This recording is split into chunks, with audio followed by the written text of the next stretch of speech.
Tiger fans, what's going on, guys? So, quick turnaround for the next video, considering my one just uploaded this morning. So, today the Tigers have announced that they have finally found their guy to lead the Tigers after the firing of Al Avila. Honestly, I'm surprised at the timing of it, considering that it's not the offseason yet, and the playoffs haven't even begun. It also helps that the San Francisco Giants are going to be in the same place the Tigers are come October, which is going to be watching the postseason. So the Tigers today announced a few hours ago that they have hired Scott Harris as their next vice president of baseball operations to basically come in and oversee the organization and the next chapter of Detroit Tiger baseball.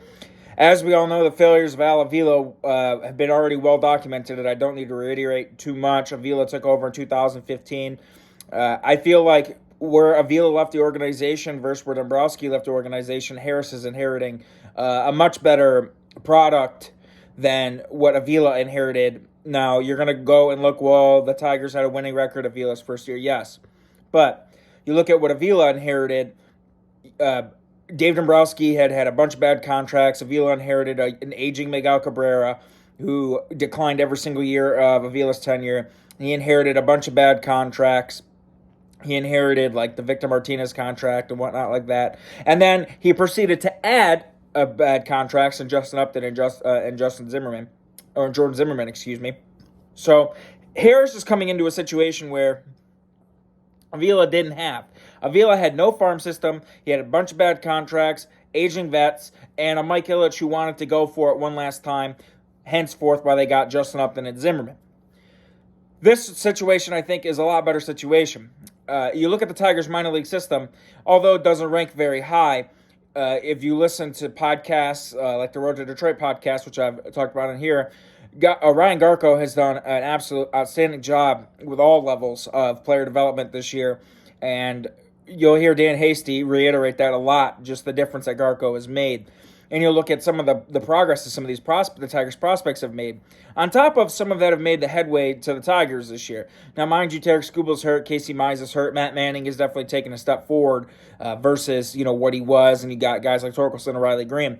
So Harris has some pieces in place, a lot of young players, a lot of a good flexible payroll, but unlike Avila, hopefully Harris has been around some really, really good baseball minds. Avila had the experience, he had the tenure, but Harris is only 34, but he's been around a lot of good baseball minds for a very, very long time.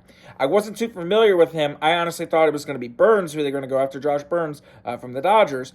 But after reading some articles, there were some really good ones written on The Athletic about him all the way back in 2018. Theo Epstein singing his praise. Basically, all the main writers and a lot of former GMs coming out and talking about how good this kid is. I mean, he's only 34 years old. Hopefully, he can fix the shortcomings that Avila had. Where he inherits a team that, yes, had a lack of farm system. Yes, had a lot of bad contracts. Yes, had aging veterans. But there was still wherewithal there to try to help the Tigers in this rebuild faster. Gets nothing for Verlander, gets nothing for JD Martinez. And then you had to have Zimmerman for 5 years and dumps Justin Upton, and it was a total train wreck with Avila from day one. And then this past year at the trade deadline where he trades Michael Fulmer for pieces that are never going to affect the Tigers, and it was just a total disaster.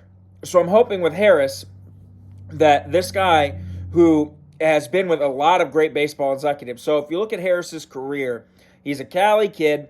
He first got involved in front offices back in 2008. He interned in the Washington National system, was in the Cincinnati Reds system, ended up working for Major League Baseball operations until he got his first chance to be in a part of a front office team under in the Chicago Cubs, excuse me.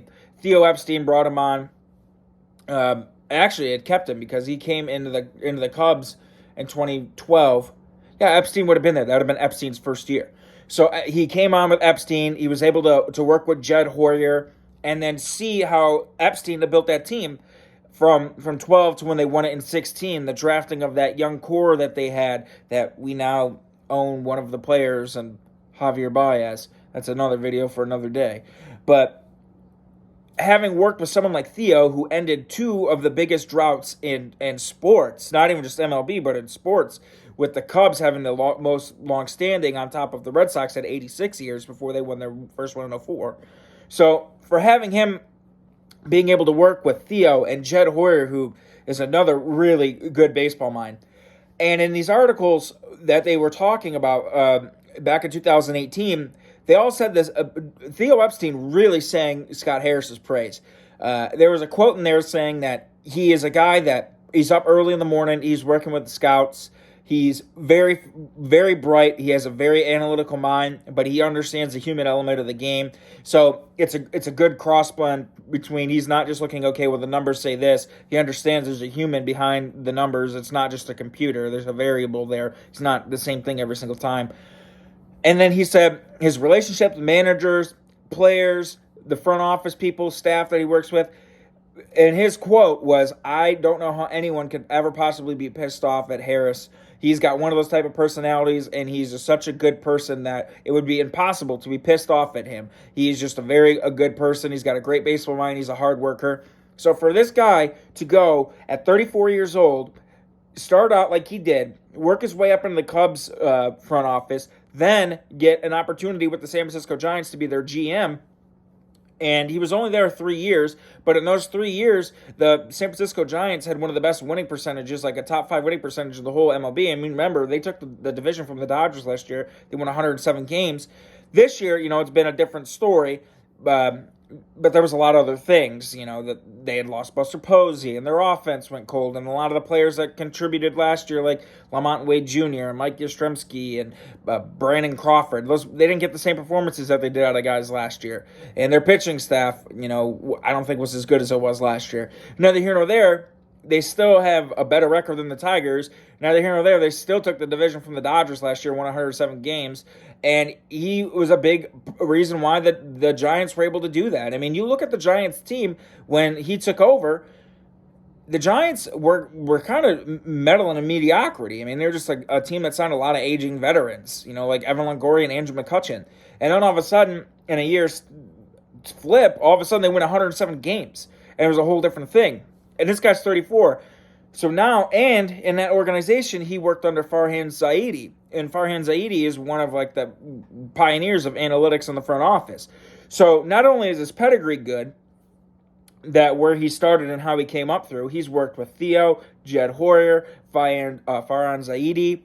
So, and I think he fits the mold of what A.J. Hinch and Chris Ilitch, most importantly, were looking for, because Chris Ilitch said that he wanted A.J. Hinch to help be instrumental in the next bring in the next GM, which makes me think that A.J. Hinch isn't going anywhere, because I think the Ilitches like him. Chris likes him. I think the Tigers think they have the right man in place to lead the Tigers. I believe that wholeheartedly as well. I think A.J. Hinch is an outstanding manager, and I think with him being such a piece. And in his quote today saying that he has really gotten to know Harris over the last 2 weeks and just talking about his attitude and his perspective and how he wants to build the organization, I think it's just a good overall fit. It's going to be more of the style, more of the fit that Hinch is used to. Obviously, coming up, being with Arizona and having someone like Burns, and then in San Diego again having someone like Burns, and then working under Jeff Luhnow and that organization that was just all about the numbers. Now you bring in someone young, fresh perspective, has worked with a bunch of really good GMs and just front office people in general. And you bring him in and you give him someone like Hinch, who has already been a part of his style of front office that Harris has been a part of. I think it's a good fit, and I'm honestly surprised at the hire. I didn't know at first if this was a good hire. I had to do a lot of research over the last 2 hours and read some articles and read some quotes, but I think this is a good fit, and honestly, it can't be any worse than what Avila did. They gave Avila 7 years. He couldn't trade people. He couldn't sign people. They had a terrible time with player development over the last 2 years.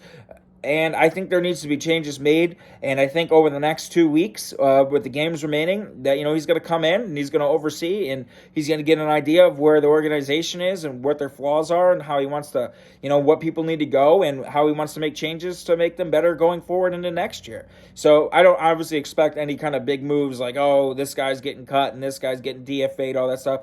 I think it's going to be business as usual for the next couple of weeks. That way he gets a grasp, meets everyone, sees the day-to-day, get an idea. And then come, October, November, things are going to change. This roster, things are going to change. When you get a guy like Harris in there with his background and the people he's worked under, things are going to change. This team that we see that's going to lose 100 games, I really think that the Tigers, they signed someone good, fresh-faced, a lot of ambition, worked with so many good GMs and front office executives over the last 8 years, 9 years. I think it was a good hire. It was a good fit, and I'm really surprised. And I hope it works out for the best. I hope this guy gets this team not losing 100 games anymore. Hopefully he does more in a couple-year stretch than Avila was able to do in 7. Hopefully this offseason they get the Tigers going in the right direction to where they don't lose 100 games. They could be over 500 next year because the pieces are in place. They have a lot of young talent. They have talent on this team. They didn't have the brain trust to utilize it. And hopefully with Harris knows how to do it. So Tigers hire Harris. I think it was a 4-year deal. Scott Harris for a 4-year deal to come in and lead. He's going to be the vice president of baseball operations. I don't know if he's going to bring in a GM or he's going to have the title of vice president of baseball operations and act as the GM like Avila did and Dombrowski did before him. Some guys will be VP of baseball operations and hire in a GM, even though they are the voice that's building the team. But who knows how he wants to do that? That's a thing for another day. So that's all I got for you guys today, and we'll see where it goes. Go Tigers.